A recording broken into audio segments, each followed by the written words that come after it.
Harshita Deswani from HR Institute of Science. Today, we will be continuing chapter number 10 of Science for Standard 8 student. The name of the chapter is Reaching the Age of Adolescence. That is chapter number 10. Okay, so ये chapter में basically हमने काफी चीजें पढ़ी हैं. हमने chapter में just a minute, last हमने menstruation, menarche और menopause के बारे में पढ़ा था. ठीक है, आज जो अपना topic of discussion है how to determine the sex of the baby. How is the sex of the baby determined? Okay, our topic for discussion is how is the sex of baby determined. मतलब basically आज आप ये समझोगे कि fertilization के बाद how like male born होगा या girl born होगी, baby boy होगा, baby girl होगा, ये scientifically अपन को कैसे पता चलेगा. ठीक है, okay, so fertilization तो हो गया, मेल गैमेट्स और फीमेल गैमेट्स में हो गया, एम्ब्रियो डेवलप हो गया, फोर्टिस डेवलप हो गया, बच्चे के हाथ पांव आ गए. नाउ वो जो बेबी बाहर निकलेगा, when he enters the he or she enters the world, would it be a baby boy or baby girl? वो कैसे पता चलेगा? That is वो कैसे डिटरमाइंड होता है, कैसे जो फोर्टिस डेवलप होता है उसका सेक्स डिटरमाइंड होता है, whether he is male or he is female. Oh sorry, she is female. Okay, तो inside the fertilized egg or zygote is the instruction for determining the sex of the baby. मतलब basically मैंने आपको बताया था कि यहाँ पे male gametes and female gametes का fertilization होता है. जब इन दोनों का fertilization होता है तो एक embryo एक zygote डेवलप होता है. zygote एक सिंगल सेल यूनिसेलुलर होता है, एक zygote डेवलप होता है. इस zygote के अंदर की इंस्ट्रक्शंस होते हैं, इस zygote के अंदर इंस्ट्रक्शन होते हैं टू डिटरमाइन कि बेबी का सेक्स क्या होगा. राइट, ओके, तो बेसिकली जो मेल और फीमेल गैमेट्स का फ्यूजन होता है, फर्टिलाइजेशन होता है, तब एक सिंगल सेल डेवलप होता है zygote, और वो zygote के अंदर इंस्ट्रक्शन होते हैं कि सेक्स ऑफ द बेबी क्या होगा. Right, okay, this instruction is present in the thread like structure called chromosomes. अब ये जो इंस्ट्रक्शन है zygote के अंदर इंस्ट्रक्शन किधर होता है? zygote के अंदर इंस्ट्रक्शन कैरी करते हैं क्रोमोसोम्स. मतलब बेसिकली क्रोमोसोम्स में इंस्ट्रक्शन होते हैं कि सेक्स ऑफ द बेबी क्या होगा. अभी क्रोमोसोम्स क्या होते हैं? Thread like structure. ये जो क्रोमोसोम्स है थ्रेड जैसे स्ट्रक्चर के होते हैं. राइट, सो कहाँ पे अपन को इंस्ट्रक्शन होते हैं? क्रोमोसोम्स में. क्रोमोसोम्स कहाँ पे होते हैं? zygote के अंदर. Right, okay, chromosomes are present inside the nucleus of every cell. अभी क्रोमोसोम्स है ना, हर सेल के न्यूक्लियस में होते हैं. अपन ने चैप्टर नंबर 1 में पढ़ा था कि सपोज ये सेल है, सेल के सेंटर में न्यूक्लियस होगा, न्यूक्लियस के अंदर क्या होते हैं? क्रोमोसोम्स. ये जो जेली लाइक स्ट्रक्चर है वो साइटोप्लाज्म होता है. राइट, ये न्यूक्लियस मेम्ब्रेन्स होता है. ये न्यूक्लियस और न्यूक्लियस के अंदर होता है क्रोमोसोम्स. ये अपन ने चैप्टर नंबर 1 में ऑलरेडी पढ़ा. Right, okay, all human beings have 23 pair of chromosomes in the nuclei of their cell. तो ये बहुत इंपॉर्टेंट है. हर ह्यूमन बीइंग में 23 पेयर ऑफ क्रोमोसोम्स होते हैं इन न्यूक्लियाई ऑफ सेल. मतलब सेल के जो न्यूक्लियस होता है, in nucleus of every cell. Okay, तो बेसिकली हर ह्यूमन बीइंग में सेल के न्यूक्लियस में कितने क्रोमोसोम्स प्रेजेंट होते हैं? 23 पेयर ऑफ न्यूक्लियस. 23 क्रोमोसोम्स नहीं, 23 पेयर. ठीक है, पेयर मतलब दो एक साथ. 23 पेयर ऑफ क्रोमोसोम्स होते हैं. राइट, ओके, अब 23 क्रोमोसोम्स में से 23 पेयर ऑफ क्रोमोसोम्स में से दो क्रोमोसोम्स है जिसको सेक्स क्रोमोसोम्स बोला जाता है. दो क्रोमोसोम्स ऐसे होते हैं जिसको बोला जाता है सेक्स क्रोमोसोम्स.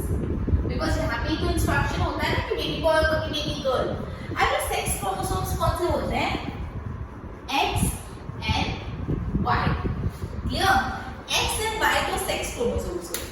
अब ध्यान रखना, female has 2X chromosomes while male has 1X and 1Y chromosomes. Very important. जो फीमेल होते हैं उसके अंदर दोनों XX होते हैं. जो सेक्स क्रोमोसोम्स होते हैं दोनों XX होते हैं, मतलब 2X वाले होते हैं. एंड जो मेल होता है उसके अंदर एक X होता है, एक Y होता है.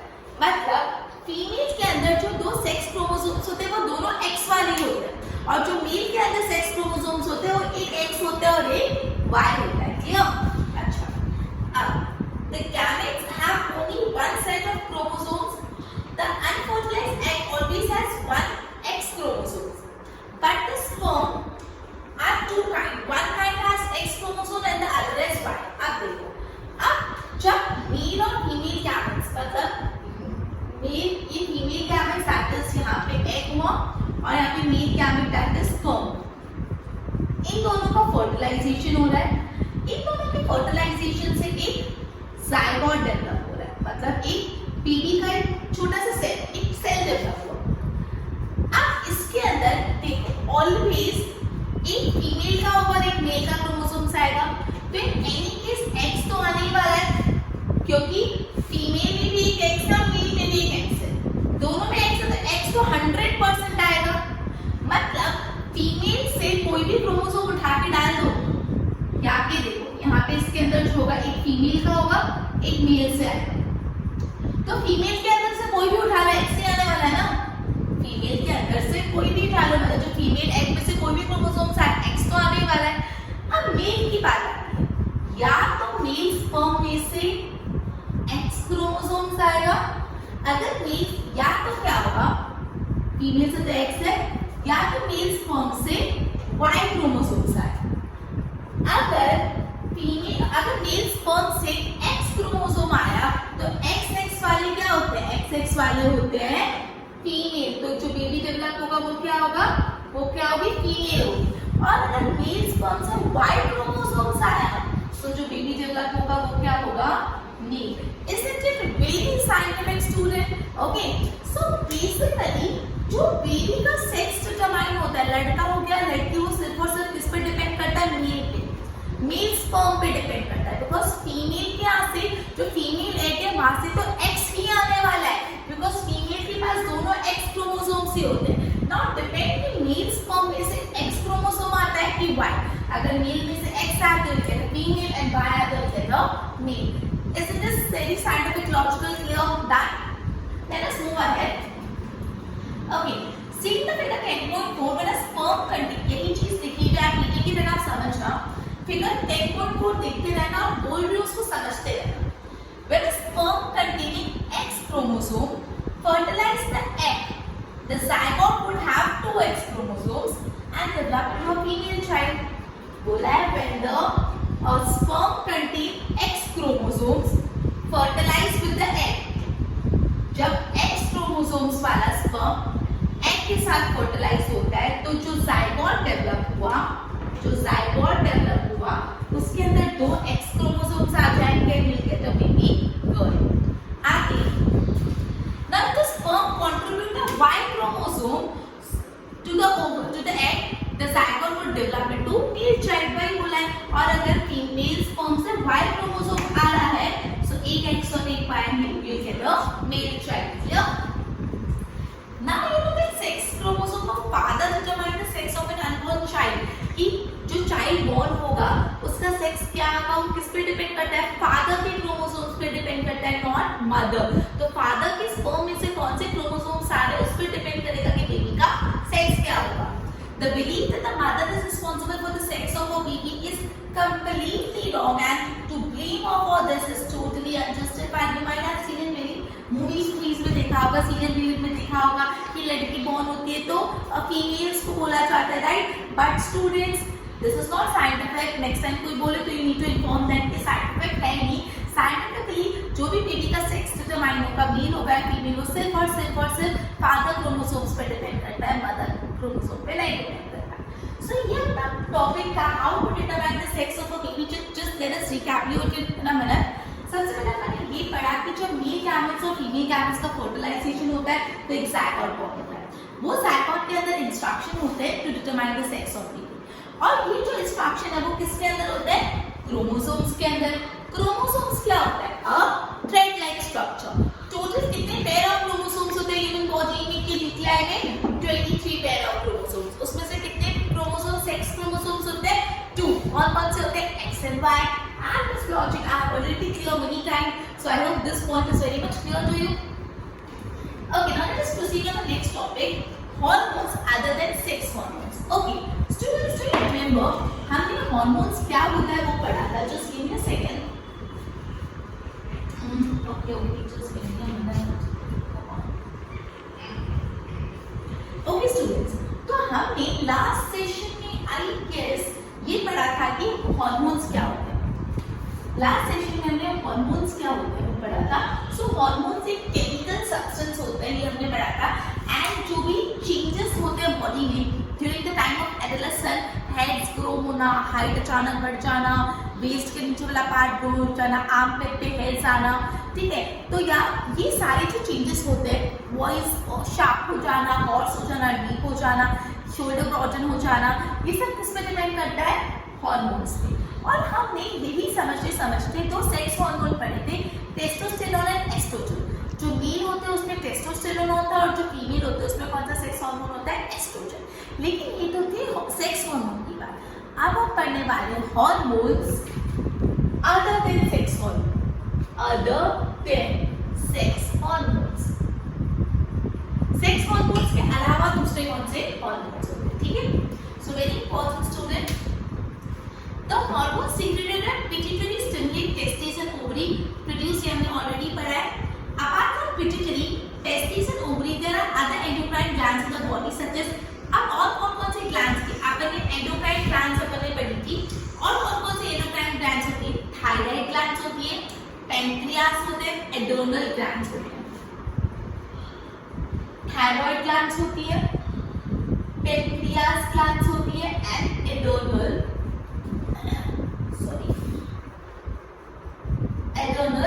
ग्लैंड्स होती है. राइट. ओके, आपने फिगर दे दिया है position of endocrine glands in the human body. आप देखते चला एंडोक्राइन ग्लैंड्स मैंने आपको बताया था वो डक्टलेस ग्लैंड्स होती है बिकॉज वो डायरेक्टली ब्लड स्ट्रीम में हार्मोन्स ट्रांसफर करती है. राइट. उसको कोई ट्यूब या डक्ट नहीं चाहिए. इसलिए कौन से ग्लैंड को एंडोक्राइन ग्लैंड्स बोला जाता है? सॉरी, डक्टलेस ग्लैंड्स बोला जाता है एंडोक्राइन. अब देखो सबसे पहले आपको पिट्यूटरी ग्लैंड्स हेड के यहाँ पे दिख रहा है पिक्चर में. थायराइड ग्लैंड कहाँ पे होता है? Thyroid gland. ओके. देन आपका आ जाता है adrenal gland somewhere over here. Adrenal glands आ जाते हैं. उसके थोड़े नीचे पैंक्रियास आ जाते हैं एंड एकदम नीचे पोजीशन ऑफ ओवरीज है एंड टेस्टिस की पोजीशन. क्लियर? ओके. मुझे पढ़िए first visited the aunt who was a doctor and remember that a boy named Kaka had a very big bulging throat. मतलब उनको याद आया कि मुझे पहले अपनी आंटी क्या कहती हूँ कि आंटी डॉक्टर है तो खुद को उन्होंने देखा था एक पेशेंट आता है काका करके लड़का तो उसकी जो गला है एकदम फूल गया था. जो थ्रोट है ना एकदम बल्ज आउट हो गया था. बल्ज आउट मतलब फूल जाना. ठीक है. Okay. So then aunt told them काका was suffering from goiter. आपने बीमारी के बारे में पढ़ा है क्या सुना है? goiter. goiter एक ऐसी बीमारी होती है जिससे जो गला का पोर्शन होता है वो एकदम फूल जाता है, बाहर निकल जाता है. सो आप लोग पिक्चर्स भी सर्च कर सकते हैं इंटरनेट पे कि goiter में नेक लाइन कैसी हो जाती है, गला एकदम बल्ज आउट हो जाता है. तो जो काका है उसको goiter हुआ था एक disease of the thyroid glands. ये डिजीज किसके कारण होती है? Thyroid gland. जो goiter एक डिजीज है जो अपने थायराइड ग्लैंड की डिजीज है. ठीक है. Kaka's thyroid gland was not producing the hormone thyroxine. अब स्टूडेंट्स बहुत सुनते हैं ये जो थायराइड ग्लैंड्स है ये एक हार्मोन प्रोड्यूस करती है जिस हार्मोन को बोलते हैं थायरोक्साइन. थायरोक्साइन. ओके. तो जो थायराइड ग्लैंड है वो एक हार्मोन प्रोड्यूस करती है जिसको बोलते हैं थायरोक्साइन. अब काका की तकलीफ क्या थी? काका का जो थायराइड ग्लैंड था उसको थायरोक्साइन प्रोड्यूस ही नहीं हो पा रहा था. उस वजह से उसको क्या हो गया था? goiter. क्लियर? तो अगर आपसे पूछे जो थायराइड ग्लैंड है वो कौन सा हार्मोन प्रोड्यूस करती है तो आप क्या लिखोगे? थायरोक्साइन. Clear? Their aunt also told them that their uncle was suffering from diabetes because his pancreas was not producing the hormone insulin. अब जो पैंक्रियास है वो कौन सा हार्मोन प्रोड्यूस करता है? इंसुलिन. अब एक मतलब कि अंकल को इंसुलिन प्रोड्यूस नहीं हो रहा था उस वजह से डायबिटीज हो गई. क्या होती है? डायबिटीज. मतलब जब अपना पैंक्रियास ग्लैंड इंसुलिन नहीं बनाता तो क्या हो जाती है? डायबिटीज. जब थायराइड ग्लैंड थायरोक्साइन हार्मोन नहीं बना रहा तो क्या हो जाता है? goiter. राइट. मुझे पहले आज से aunt about the adrenal glands which were also also shown in the chart hung on the wall of clinic. अब आप सबको भी लग रहा होगा इसका क्या, adrenal glands का क्या? The aunt told them adrenal glands secrete hormone which maintain the correct salt balance in the body. ठीक है, तो ये adrenal gland एक ऐसा हार्मोन सीक्रेट करता है जो अपनी बॉडी में नमक की मात्रा को कंट्रोल करता है। ये जो adrenal glands है वो एक ऐसा हार्मोन बनाता है which maintain balance of salt in body। अपनी बॉडी में जो सॉल्ट का बैलेंस है वो एड्रेनल ग्लैंड्स मेंटेन करता है। ठीक है, तो एड्रेनल ग्लैंड्स कौन सा हार्मोन रिलीज करता है? एड्रेनलाइन, जो कि hormone gland EDR, just a minute, just let me check this spelling, EDRENALIN, okay. तो जो एड्रेनल ग्लैंड्स है वो कौन सा हार्मोन निकालता है? एड्रेनलिन। ठीक है, तो basically one more time just okay हम आगे पढ़ लेते हैं। Thyroid, okay, it help the body to adjust to stress when angry, embarrassed और वरीड। अगर कभी बहुत ज्यादा स्ट्रेस में आ जाते हैं तो अपनी बॉडी बहुत ग्योर हो जाती है, वरीड होते हैं, एम्बैरेस होते हैं, ये सारी जो अपनी चीजें उसको कौन कंट्रोल करता है? Adrenal glands. ठीक है, तो यहाँ पे तीन ग्लैंड्स की, तीन हार्मोन्स के बारे में और ग्लैंड्स के बारे में बात की है। अब हमने जो सेक्स हार्मोन में पढ़ा था वो पिट्यूटरी ग्लैंड्स थे। पिट्यूटरी ग्लैंड्स दो हार्मोन रिलीज करते थे, टेस्टोस्टेरोन और एस्ट्रोजन, और ये दोनों क्या थे? Sex hormone. उसके बाद अपन ने पढ़ा थायराइड ग्लैंड्स कौन सा हार्मोन रिलीज करती है? थायरोक्साइन, और थायरोक्साइन प्रॉपर्ली नहीं रिलीज होता तो गॉइटर हो जाता है। उसके बाद जो पैंक्रियास है वो कौन सा हार्मोन रिलीज करती है? इंसुलिन, इंसुलिन प्रॉपर्ली नहीं प्रोड्यूस होता तो डायबिटीज हो जाती है। एड्रेनल ग्लैंड्स प्रोड्यूस करते हैं एड्रेनाइन, और इसका काम होता है सॉल्ट की मात्रा मेंटेन करना। ओके, आगे thyroid and adrenal secrete the hormone when they receive order from pituitary through its hormone. Pituitary also secrete the growth hormone which is necessary for growth of normal person. Okay, अब वाले जो pituitary glands जो हमने पहले specify की थी, pituitary glands, ये pituitary glands sex hormone के साथ साथ ग्रोथ हार्मोन्स भी रिलीज करते हैं जो बॉडी की ग्रोथ के लिए जरूरी है। तो ये अपना टॉपिक था hormones other than sex hormone. I hope clear हो गया तीनों ग्लैंड्स और उनके रिलेटेड हार्मोन्स के बारे में। नेक्स्ट टॉपिक है role of hormone in completing the life history of insects and frog. अब अपन ह्यूमन बीइंग से कहां पहुंच गए? इंसेक्ट्स और फ्रॉग पे। ठीक है, तो ये हार्मोन्स का इंसेक्ट्स और फ्रॉग में क्या काम होता है वो पढ़ते हैं। इस टाइम में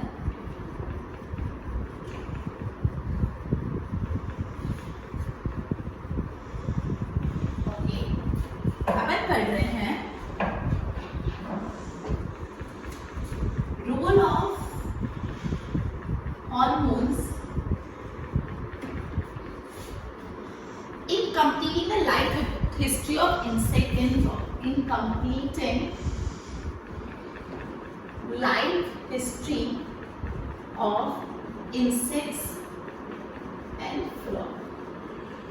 okay, so you have already learned about the life history of silk moth and frog. हमने silk moth और frog की life history पढ़ी। The caterpillar has to pass through various stages to become adult moth। मतलब caterpillar होता है, caterpillar से वो silk moth बनता है, right? Similarly, frog का जो young one है उसको क्या बोलते हैं? tadpole। जो frog का बच्चा होता है, frog का young one होता है उसको क्या बोलते हैं? tadpole। तो tadpole को भी अलग-अलग प्रोसेस से पास करना होता है, फिर वो जाके बनता है frog।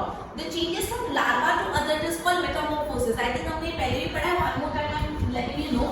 मतलब basically जो पूरा प्रोसेस है जिसमें लार्वा से अडल्ट बनने का प्रोसेस, मतलब जो लार्वा निकलता है, जैसे कैटरपिलर जो निकलता है, आपका जो टेडपोल निकलता है, उससे जब वो अडल्ट बन जाते हैं तो ये पूरे चीज को बोलते हैं मेटामॉर्फोसिस। हमने ऑलरेडी पढ़ चुके हैं, वन मोर टाइम यहाँ पे इसका रिकैपिटुलेशन है। Okay, Metamorphosis in insect is controlled bye insect hormone. तो जो मेटामॉर्फोसिस का प्रोसेस है इसको कंट्रोल करने के लिए भी एक हार्मोन है, इसको कंट्रोल करने के लिए भी एक हार्मोन है जिसको बोलते हैं insect hormone. Okay, metamorphosis control करने के लिए भी एक हार्मोन है जो insect hormone. In a frog it is controlled by thyroxine, the hormone produced by thyroid. Okay, तो ये जो इंसेक्ट हार्मोन फ्रॉग में कौन सा है? इंसेक्ट हार्मोन फ्रॉग में है थायरोक्साइन जो अपन ने ऑलरेडी पढ़ा है, और ये कहां से निकलता है? थायराइड ग्लैंड से। तो फ्रॉग की थायराइड ग्लैंड से हार्मोन निकलता है थायरोक्साइन, जो मेटामॉर्फोसिस के लिए रिस्पॉन्सिबल है, right. Thyroxine produces requires the presence of iodine in water. If the water in which the tadpole are growing does not contain iodine, the tadpole cannot be fermented. समझो कितना interesting है। अब यहाँ पे अपन क्या बोलते हैं, मेटामॉर्फोसिस मतलब जो टेडपोल होता है वो फ्रॉग बनता है, उस प्रोसेस को मेटामॉर्फोसिस बोलते हैं। तो ये जो पूरा प्रोसेस होता है कि जो टेडपोल है वो फ्रॉग में बनता है, ये पूरे प्रोसेस को कंट्रोल करने वाले हार्मोन को बोलते हैं थायरोक्साइन, और ये हार्मोन प्रेजेंट होता है थायराइड ग्लैंड। अब ये हार्मोन को प्रोड्यूस होने के लिए एक चीज चाहिए, आयोडीन।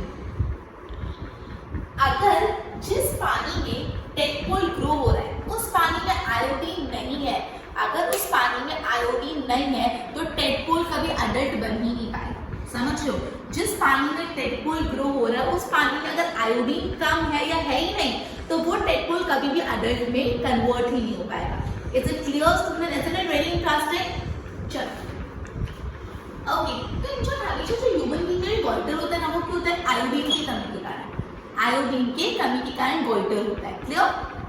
और ये जो मेटामॉर्फोसिस कंट्रोल करता है फ्रॉग में, वो भी कौन सा होता है, थायरोक्साइन होता है। और अगर वाटर में आयोडीन नहीं हुआ, जिस वाटर में टेडपोल ग्रो होता है, unfortunately that tadpole will not be able to grow into an adult. Okay, अब हम आ जाते हैं नेक्स्ट टॉपिक पे, जो ओवरऑल हम बोल सकते हैं डिफरेंट टॉपिक हो गया, जिसको हम लोग बोलते हैं रिप्रोडक्टिव। अब सबको इन सब चीजों के बारे में पता होना चाहिए, मेंस्ट्रुएशन, मेनोपॉज, मेनार्च और Metamorphosis, growth hormone, sex hormone, everything, जिससे अपनी रिप्रोडक्टिव हेल्थ अच्छी रहे, right.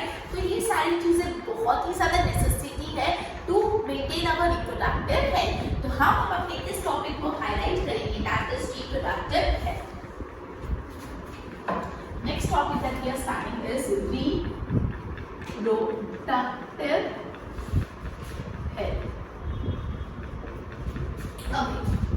The physical and mental well-being of an individual is regarded as individual health. अगर इंसान physically mentally fit है तो उसको individual health बोलते हैं। क्योंकि the body healthy, every human being at any stage need a balanced diet. अगर आपको healthy रहना है तो आपको कैसा खाना चाहिए, balanced diet चाहिए।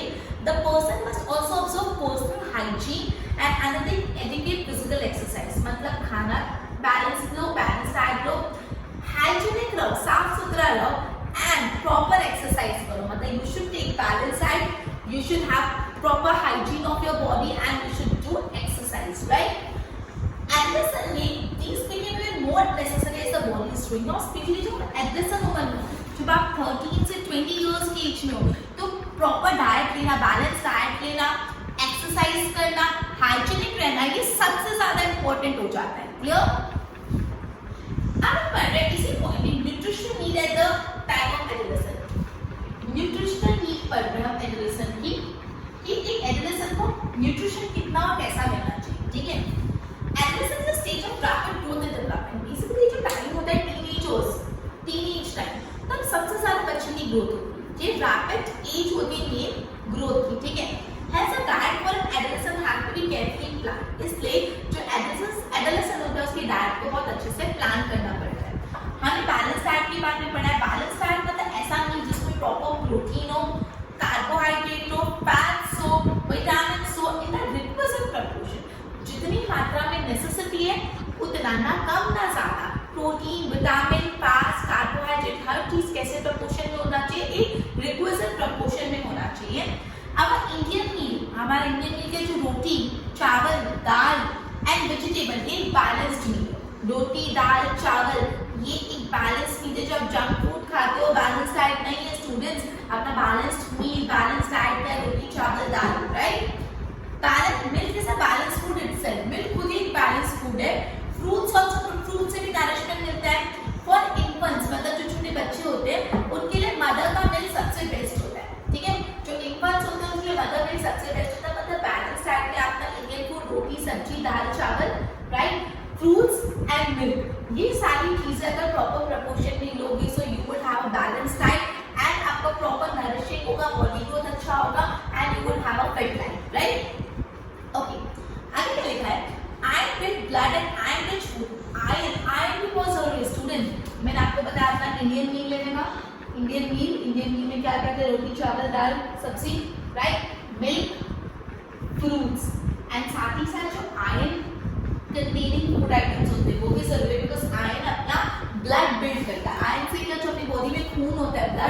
बिल्ड होता है.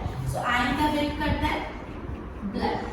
आयरन ब्लड बिल्ड करता है, तो अपन को आयरन रिच फूड भी कंज्यूम करनी चाहिए. अब आयरन रिच फूड कौन कौन से होते हैं जो आपको पसंद नहीं है? लीफी वेजिटेबल, ठीक है, ग्रीन लीफी वेजिटेबल खाओ, jaggery, meat, citrus, Indian gooseberries को आंवला बोलते हैं, ये सब बहुत अच्छे होते हैं फॉर एडोलेसेंट. अगर उनको अपनी बॉडी में आयरन का प्रोपोर्शन मेंटेन रखना है, और आयरन से क्या होता है? Blood circulate, that is blood build होता है, ठीक है, खून बनता है, राइट, आयरन से. ओके, चेक दिस आइटम में था. ओके, लास्ट पॉइंट जो थोड़ा हाईलाइट है वो करती हूँ. चिप्स एंड पैकेट और tin snack though very tasty, should never replace regular meal. They do not have adequate nutrition value. Students books वाले की संचार है, जो चिप्स होगी, पैकेट्स हो गए, स्नैक्स हो गए, बहुत टेस्टी लगते हैं नो डाउट, लेकिन वो एक बैलेंस डाइट नहीं है, उससे आपको न्यूट्रिशन नहीं मिलता बल्कि योर बॉडी के damage because of it. Okay, अच्छा, अब नेक्स्ट टॉपिक पे जाते हैं, personal hygiene. Before that let's sum it up. Nutrition, हम रिप्रोडक्टिव हेल्थ में सबसे पहले एक एडोलेसेंट का न्यूट्रिशन रिक्वायरमेंट कर रहे हैं. इंडियन मील लो, मिल्क लो, फ्रूट लो, आयरन रिच प्रोडक्ट्स लो. आयरन रिच प्रोडक्ट्स से आपका ब्लड बिल्ड होगा, जैसे लीफी वेजिटेबल, जैगरी, आंवला, ये सब. ओके, एंड क्या मतलब, chips, packets, these might be very tasty but it is not very good for health. Next topic हम पढ़ने वाले हैं, जो हमने पढ़ा कि भी एडोलेसेंट को अपनी हाइजीन पे ध्यान देना चाहिए. साफ सुथरा रहना बहुत इंपॉर्टेंट है फॉर एडोलेसेंट, ठीक है. Everyone should have bath at least once every day. देखो कैसी बात बता रहा हूं, तुम लोगों को देखते डाउट होगी. Okay, so at least once in a day, एक दिन में एक बार मिनिमम कम से कम नहा लो, ठीक है. It is more necessary for teenager because increase activity of sweat gland sometime make their body sweat. अब क्या होता है, स्टूडेंट जो एडोलेसेंट होते हैं, आपकी एज वाले जो स्टूडेंट बच्चे होते हैं, उन टाइम में हमने अभी अपन ने पढ़ा 26 से एज ऑफ पुबर्टी, उनकी स्वेट ग्लैंड्स बहुत एक्टिव हो जाते हैं, जैसे पिंपल्स और ये सब स्वेटिंग आती है, और इस वजह से उनकी बॉडी बहुत स्मेली हो जाती है if they do not take bath in a day. तो एडोलेसेंट को तो अच्छे से रहना बहुत इंपॉर्टेंट है बिकॉज़ उस टाइम पे स्वेट ग्लैंड्स एक्टिवेट हो जाते हैं, right. All parts of the body should be washed and clean every day. If cleanliness is not maintain, अगर क्लीननेस मेंटेन नहीं है तो आपको बैक्टीरियल इंफेक्शन हो सकता है, बैक्टीरिया अटैक करेगा, पूरी बॉडी में इंफेक्शन फैल जाएगा. So it is very important to have a good bath, proper bath. And especially girls, right? Girls should take a special care during the time of menstrual flow. जब menstruation होता है, at that time बहुत ही ज़्यादा girls should be alert about their personal hygiene, right? They should keep track of their menstrual cycle and prepare for onset of menstruation. अपनी menstruation cycle का record रखने का and we need to prepare accordingly, right? So this was about personal hygiene. अब एक और चीज़ करनी, खाना खा लिया, साफ सुथरे हो लिया, क्या करना है? एक्सरसाइज तो करोगे, है ना. आपने खाना खा लिया, अच्छे से मस्त दुनिया में बताया ये खाओ ये खाओ ये खाओ, खा तो लिया, चलो हाथ धो लिया. अब सबसे मुश्किल पार्ट होता है एक्सरसाइज करना, right. Physical exercise, physical exercise. Okay, walking and playing in fresh air keeps the body fit and healthy. तो इसको बताने की बात ही नहीं है, वॉक पे जाओ, एकदम हेल्दी रहेगी बॉडी कॉर्नर में. और young boys and girls should take walk, exercise and play outdoor games, right. Okay, अब ये myths, taboos, dos and don'ts एक बार जस्ट गो थ्रू कर लेते हैं. ओके, यहाँ पे कुछ 3 मिथ्स देखो, you should have learn that here and from chapter 9 scientific fact. अपने रिप्रोडक्शन का पूरा साइंस पढ़ लिया, right. There are many long notation which you not be able to describe this inform adolescent. For example, there are myths and taboos regarding bodily changes that adolescent experience. को like काफी myths है. myths मतलब जो सच नहीं होता. myth मतलब क्या होता है? जो सच नहीं होता, जो लोगों को लगता है सच है but it is a myth. It is an absolute false. तो क्या myths usually adolescent में होते हैं? The girl became pregnant if she looks at the boys during menstruation. ये एक misconception है, myth है which is not true.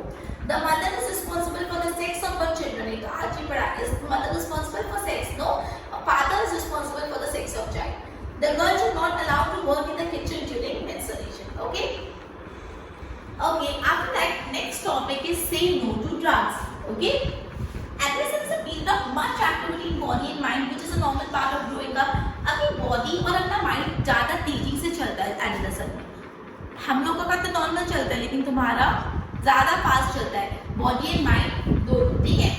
So do not feel confuse और इनसिक्योर। कंफ्यूज होने की जरूरत नहीं, अचानक से इतनी बॉडी क्यों बढ़ रही है, अचानक माइंड इतना फटफट क्यों चल रहा है, या इनसिक्योर होने की फील नहीं है। अगर तुम लोगों को सजेस्ट करता है कि इस चीज से रिलीफ पाने के लिए टेक सम ड्रग्स, कोई ड्रग्स ले लो जिससे बॉडी थोड़ी काम डाउन हो जाएगी, so what you need to say is a big no, right, a big no, okay. Unless prescribe by doctors, drugs are addictive. Addictive मतलब नशा होना, right. If you take them once you will feel like taking them again and again, and उससे आपकी health, happiness दोनों खराब हो जाएगी। So okay, a big no to drugs, right? You must have learned about the AIDS. World AIDS Day था कल, right? तो AIDS के बारे में पढ़ा होगा। AIDS कौन से वायरस से स्प्रेड होता है स्टूडेंट? HIV। ये हमने बहुत बार आई थिंक क्लास में डिस्कस कर चुके हैं। वन मोर टाइम, AIDS एक बीमारी है जो HIV वायरस से है। अब क्या होता है, सभी दोनों को मिक्स कर लो ना, AIDS बीमारी है और HIV उसका वायरस है, ओके। इसे कोरोना वायरस बोलते हैं ना, तो बीमारी का नाम भी कोरोना, उसके वायरस का नाम भी कोरोना है। लेकिन यहाँ पे ऐसा नहीं, यहाँ पे बीमारी का नाम एड्स और वायरस का नाम HIV। अभी एड्स क्या है? एक्चुअली जो HIV वायरस है, ओके, तो HIV वायरस जो बॉडी में एंटर करता है तो जो इम्यून सिस्टम होता है वो वीक हो जाता है। जब इम्यून सिस्टम वीक होता है तो कोई भी बीमारी होती है, सिंपल कफ कोल्ड होता है, उससे भी इंसान की डेथ हो सकती है। क्यों? बिकॉज इम्यून सिस्टम बहुत वीक हो गया है। इम्यून सिस्टम क्या होता है? बीमारियों से लड़ने की ताकत। अगर बीमारियों से लड़ने की ताकत ही खत्म हो जाए तो कैसे लड़ेंगे और कैसे जीतेंगे, ठीक है। तो HIV का काम क्या होता है? HIV बॉडी में आके इम्यून सिस्टम को खत्म कर देता है, right. This virus can pass on to a normal person from infected person. अब ये वायरस एक नॉर्मल पर्सन से इन्फेक्टेड पर्सन में कैसे आता है? सॉरी, एक इन्फेक्टेड पर्सन से नॉर्मल पर्सन में कैसे आता है? By sharing the syringe used for injecting drugs. Okay, जो सुई होती है syringe, वो syringe अगर यूज करें तो उससे हो सकता है। It could also transmit it when infect from the infected mother through smell. मतलब अगर कोई मदर है जो एड्स से इन्फेक्टेड है और वो अपने बेबी को अपना मिल्क पिलाती है तो उससे भी एड्स ट्रांसमिट होता है। The virus can also be transmitted from sexual contact with the person infected with HIV। अगर कोई HIV पॉजिटिव पर्सन के साथ सेक्सुअल कांटेक्ट हो रहा है उस वजह से भी एड्स आ सकता है, ये वायरस बॉडी में एंटर कर सकता है, okay. Okay, so this was entire chapter number 10, reaching the age of adolescence. This chapter was very informative, students. There are a lot of things that you should know and you might know, but you should know scientifically about it. You should not always believe in myths, ठीक है। So हमने आज पढ़ा about the how to determine the sex of the baby. फिर हमने पढ़ा hormones other than sex hormones. उसके बाद अपन ने frog के हार्मोन्स के रिलेटेड देखा, रिप्रोडक्टिव हेल्थ में अपन ने खाने का, दैट इज नरिशमेंट। उसके बाद हाइजीन, साफ सुथरा, एक्सरसाइज देखा, and the last one is say no to drugs. But before ending this session, I will be asking you some question as usual, and you need to answer me. And if you get this answer, well done. And if not, you need to worry. Review the video again, right? So first question: there are dash pair of chromosomes in the nuclei of a cell. There are dash pair of chromosomes in the nuclei of a cell, and the time ends in 3, 2, 1, and the answer is 23. So well done, students. Next one is the female has which two sex chromosomes? The female has which two sex chromosomes? And the time ends in 3, 2, 1. X and X, right? Next is which hormone is secreted from pancreas gland? Which hormone is secreted from pancreas glands? And the time ends in 3, 2, 1. It is insulin. It is insulin. Next one is in frog, which hormone controls the metamorphosis? In frog, which hormone control metamorphosis? And the time ends in 3, 2, 1. It is thyroxine glands. Clear? Okay. Okay, so we will be ending our session here, and we will be starting with the next chapter in the next session. Till then, goodbye.